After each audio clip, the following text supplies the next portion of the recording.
banyak yang masuk DM ke saya, tapi bukan teman-teman lah, ya anggap aja bocah-bocah.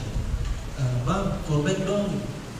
Apa manfaatnya dapat fallback dari saya gitu? Pengen banyak followers, buat apa gitu followers itu? Pengen jadi selebgram gitu, mau endorse gitu, atau mau apa? Mau sekedar terkenal gitu? Karena anak muda itu makin eksis gitu. Maka saya kasih nasihat gitu. Kamu gak usah cari followers, gak usah pengen terkenal, berusaha aja jadi bermanfaat.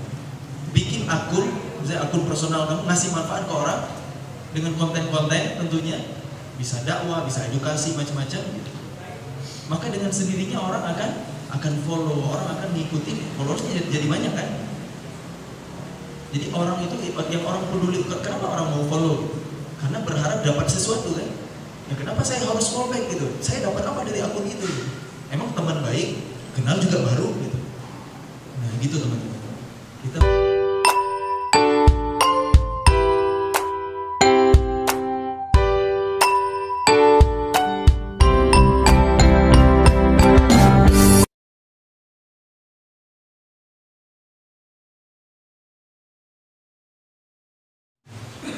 iman dan amal soleh itu berbanding lurus.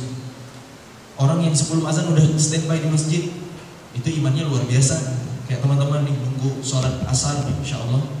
Kenapa ada orang yang jalannya pincang bahkan ngesot? Kita lihat videonya trending, tapi selalu sholat berjamaah di masjid meskipun harus merangkak. Jawabannya adalah iman. Ada orang buta yang diikatin tali dari rumah ke masjid biar bisa pulang balik jamaah terus. Fisiknya terbatas, tapi imannya luar biasa. Sebaliknya, kalau ada anak muda yang fisiknya kuat, mungkin tubuhnya atletis, six pack, tapi azan subuh di sebelah rumah, toanya ngarah ke rumah dia, itu nggak akan kuat banget kalau imannya lemah. Jadi iman itu menentukan amal soleh seseorang. Kualitas iman itu berbanding lurus dengan kualitas amal soleh. Nah, amal soleh teman-teman bukan hanya ibadah yang sifatnya ritual, ibadah mahdoh yang sudah disyariatkan. Allah ciptakan kita ke dunia, tujuan yang salah satunya yang pertama adalah memang untuk beribadah. Kita lihat ayat di mana? Kita insya Allah hafal. Wa ma khalaqatul jinna wal insa illa liya'budun. Dan tidaklah menciptakan jin dan manusia melainkan untuk beribadah kepadaku, kata Allah. Terus tujuan penciptaan manusia yang kedua apa? Kita ustaz tadi. Quran surah Al-Baqarah ayat 30. Wa idz qala rabbuka lil malaikati inni ja'ilun fil ardi khalifah. Untuk menjadi khalifah di muka bumi. Jadi khalifah itu maknanya sangat umum ya Ustaz ya. Kita itu ada tujuannya. Kita harus cari tahu tujuan kita diciptakan itu apa.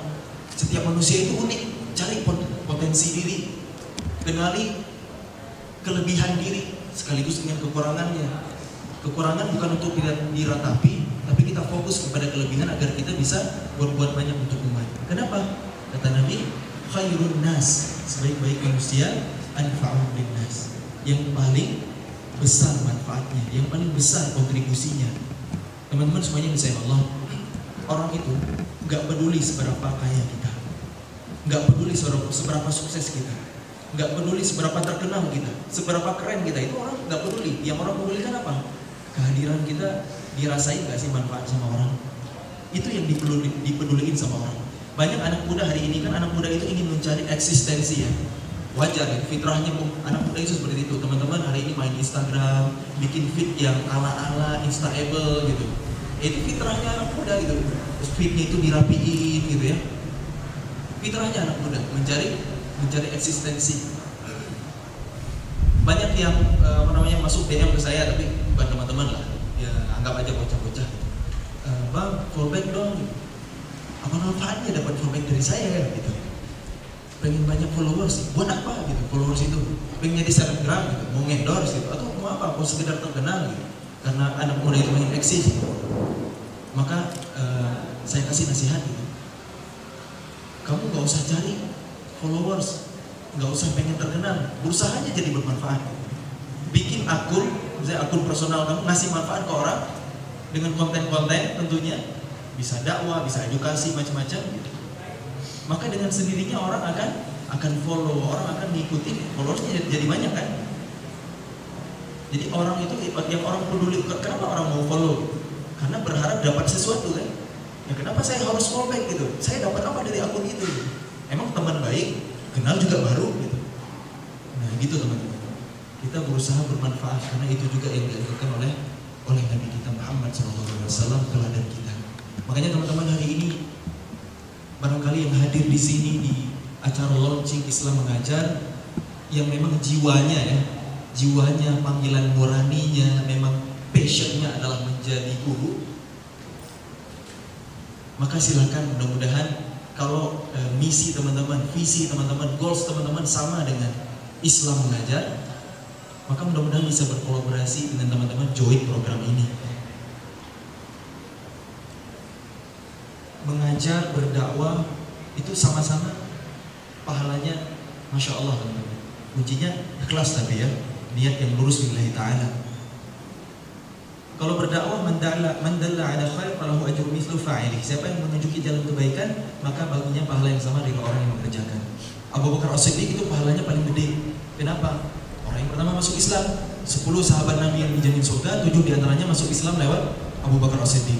Salah satu diantaranya Sa'ad bin Abi Waqqas menjadi wasilah masuk Islamnya kaum muslimin yang ada di negeri Cina hari ini. Itu Sa'ad bin Abi Waqqas. Penduduk muslim di Cina itu 200 juta jiwa. Hampir-hampir mendekati jumlah muslim di Indonesia. Kenapa? Karena penduduk Cina aja 1,5 M gitu. Memang cuma 0, sekian gitu, 0,1 sekian persen muslim, tapi 200 juta teman-teman.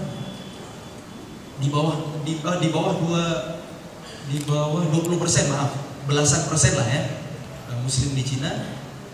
Kebayang nggak seumur hidup mereka beramal soleh, pahalanya tertransfer ke Sa'ad bin Abi Waqqas, tertransfer lagi ke Abu Bakar As-Siddiq. Jadi amal Abu Bakar As-Siddiq selain Rasulullah nggak ada yang bisa nandingi. Itu luar biasanya, dahsyatnya fadilah dakwah. Mengajar juga mirip-mirip teman-teman. Apa amal yang gak terputus meskipun kita udah meninggal? 3, tahu teman-teman? Idza matal insan in qata'a amaluhu illa min 3, sadaqatin jariyatin aw 'ilmin yuntafa'u bih aw waladin shalihin yad'u lah.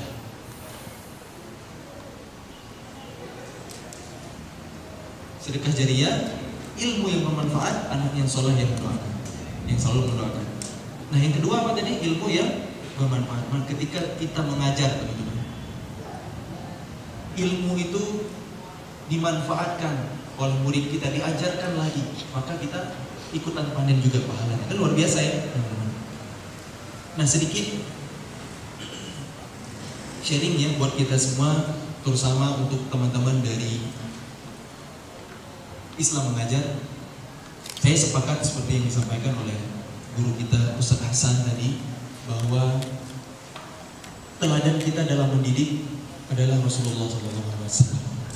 Dan Nabi Muhammad itu langsung dididik oleh Allah untuk kemudian mendidik generasi terbaik. Pendidikan dari Allah tentu saja dengan wahyu. Wa ma yantiqu 'anil hawa in huwa illa wahyun yuha. Nabi Muhammad berbuat segala sesuatu itu bukan karena hawa nafsu, melainkan dengan bimbingan wahyu. Allah Subhanahu wa taala menurunkan Al-Qur'an untuk kita umat akhir zaman, umat Nabi. Siapa manusia yang pertama menerima Al-Qur'an? Ya Rasulullah. Siapa manusia yang paling sempurna dalam mengamalkan Al-Qur'an? Ya Rasulullah. Rasulullah tentunya dididik oleh Allah terlebih dahulu dengan Al-Qur'an dan juga dengan wahyu yang disampaikan oleh Jibril, bisa hadits qudsi atau pengajaran langsung dari malaikat Jibril dari Allah Subhanahu wa taala. Nah, teman-teman semuanya bisa Allah, tahu nggak kalau isi dari Al-Qur'an itu sepertiganya adalah kisah. Tahu ya? Kan banyak banget kisah-kisah orang soleh, kisah anbiya, para nabi dan rasul dalam Al-Qur'an yang Allah abadikan. Kenapa Al-Qur'an banyak berkisah, bahkan sampai komposisinya itu sepertiga dari Al-Quran. Kata Allah, nahnu naqussu 'alaika min anba'ir rusul ma nuthabbitu bihi fu'adak. Agar dengan kisah itu kami teguhkan hatimu wahai Muhammad. Itu kata Allah. Jadi dampak kisah itu luar biasa. Buat teman-teman yang nanti akan berkontribusi di Islam Mengajar, maka jangan lupakan pendidikan ala Rasulullah ini. Bagaimana Rasulullah mendidik, bagaimana Allah mendidik Rasul, mendidik Rasul seorang nabinya. Kemudian bagaimana Nabi mendidik para sahabat dengan Al-Quran yang isinya kebanyakan kisah. Jadi dampak dari kisah itu luar biasa teman-teman. Kenapa bicara kisah? Kenapa bicara sejarah? Karena sejarah itu selalu berulang. Contoh kecilnya, ketika perang Badar, Omar bin Hisham berhasil dibunuh oleh kaum muslimin. Siapa Omar bin Hisham? Siapa teman-teman? Abu Jahal tadi yang disampaikan sama Ustaz, yang meskipun jago bahasa Arab, ya teman-teman ya. Nabi lagi setelah dibedah dadanya oleh malaikat Jibril, Halimah Sa'diyah jadi khawatir, akhirnya balikin lagi ke pangkuan ibunya Siti Aminah. Gak lama bersama ibunya Siti Aminah Allah wafatkan, Allah panggil. Kemudian diasuh oleh kakeknya Abdul Muttalib. Lagi nyaman-nyamannya diasuh sama kakeknya juga Allah ambil. Kemudian diasuh sama pamannya Abu Talib. Agak lama sampai Nabi diangkat menjadi Rasul, bahkan mensupport perjuangan dakwah Nabi, sekalipun Abu Talib itu meninggal dalam keadaan kufur. Lagi nyaman-nyamannya disupport sama pamannya juga Allah ambil. Kemudian masih disupport oleh istrinya Sayyidah Khadijah radhiyallahu anha, cinta yang gak tergantikan bagi Nabi. Ternyata juga sama Allah ambil, bahkan selang waktu yang gak lama. Apa hikmahnya? Orang-orang terdekat Nabi, orang-orang tersayang Nabi, Allah ambil satu persatu. Apa hikmahnya? Ternyata Allah ingin Nabinya hanya bergantung kepada Rabbnya, tidak bergantung kepada makhluk. Itu salah satu hikmahnya. Kemudian kalau kita lihat usia Nabi itu 63 tahun. Abu Bakar As-Siddiq meninggal usia 63 juga ya. Umar bin Khattab juga meninggal usia 63 tahun. Utsman bin Affan 63 juga? Enggak ya, 80 tahun. Ali bin Abi Thalib juga sama 63 tahun. Jadi 3 dari sahabat Nabi meninggal usia 63. Kita kira-kira menuju 63 ada berapa tahun lagi? Maka siap-siap, tapi jangan bersenang hati dulu. Yang lebih duluan dari itu juga banyak gitu. Tapi yang dapat bonus juga ada. Intinya kita hidup di dunia ini sebentar banget, maka persiapkan untuk bekal kita di akhirat. Itu poinnya. Nah, kalau kita lihat usia Nabi itu 63 tahun, kita bagi menjadi 2 fase. Sebelum diangkat menjadi Rasul dan setelah diangkat menjadi Rasul. Sebelum 40 dan sisa 23 tahun. Kira-kira lebih lama mana teman-teman? 40 tahun sama 23. Jelas lah, lebih lama 40. Lebih lama mana? Usia persiapan dengan usia tugas. Lebih lama usia persiapan. Teman-teman semuanya yang disayang Allah, Allah Subhanahu wa taala berfirman dalam Quran surah Al-Baqarah ayat 282, posisi sebelah kiri paling bawah. Ini ayat paling panjang dalam Al-Quran ya, tentang keamanan, tentang utang-utang. Nah, penutup dari ayat ini Allah berfirman, "Wabillahi minasyaitonir rajim, wattaqullaha yu'allimukumullah." Dan bertakwalah kalian kepada Allah, niscaya Allah akan memberikan kepada kalian ilmu. Jadi kunci dari ilmu itu teman-teman adalah takwa. Tentunya bagi kita orang-orang yang beriman. Makin kita bertakwa, makin Allah berikan ilmunya. Ilmu yang dibimbing oleh Allah tentu aja ilmu yang maslahat, bukan ilmu yang merusak. Coba lihat, ketika Islam memimpin peradaban, itu ilmunya adalah ilmu yang maslahat, ilmu yang memperbaiki, ilmu yang bermanfaat gitu. Coba lihat dengan ilmu hari ini gitu. Hari ini kita hidup di zaman teknologinya Masya Allah ya, Industri 5.0 gitu. Tapi coba lihat dampak dari ilmu hari ini gitu. Setelah bumi dieksploitasi, limbahnya merusak ekosistem laut, hutan makin gundul, polusi udara, penyakit aneh-aneh gitu. Cancer tumor mana ada zaman dulu, itu hasilnya dari mana gitu. Teknologi juga kan, teknologi bisa mengawetkan makanan, dipakai ternyata sehat gitu. Rekayasa genetika, buah-buahan jadi unggul gitu, bahkan tanpa biji gitu, ternyata karsinogen, menyebabkan cancer gitu. Wallahu a'lam. Jadi ilmu pengetahuan hari ini memang canggih, tapi coba lihat mudarat yang dihasilkan juga nggak kalah. Beda dengan muslimin dulu ketika memimpin peradaban, juga keilmuannya masya Allah, teknologinya bahkan ada yang nggak bisa diungkap hari ini. Bagaimana dulu canggihnya istana Alhambra gitu, ada di atas bukit, tapi sistem irigasinya itu walau alam yang pakai hukum kekekalan energi. Mungkin kalau hari ini pilih-pilih gitu, bisa ngalir ke atas gitu. Hari ini diteliti, nggak tahu jawabannya, nggak tahu sebabnya kayak gimana. Itu peradaban dulu, ilmu yang benar-benar bermanfaat. Jadi takwa itu adalah kunci ilmu, teman-teman. Makin kita bertakwa, maka makin Allah mudahkan kita untuk mendapatkan ilmu Allah. Ingat nasihat Imam Waqi' kepada muridnya Imam Asy-Syafi'i, wal ilma nurun wa nurullah la yuhda bil 'asi. Ilmu itu adalah cahaya, dan cahaya Allah tidak akan diberikan kepada ahli maksiat. Maka mudah-mudahan pesan saya di hari yang mulia ini adalah mari kita tingkatkan ketakwaan ya. Takwa itu apa?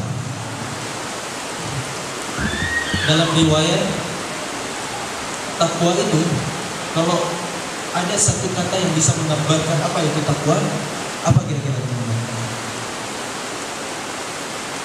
Ketika kita berjalan di dalam kegelapan malam, nggak ada penerangan sama sekali, kita melintasi suatu jalan yang gelap gitu, nggak ada lampu, nggak ada orang gitu, maka apa yang akan kita lakukan? Sementara kita harus melewati jalan itu, hati-hati.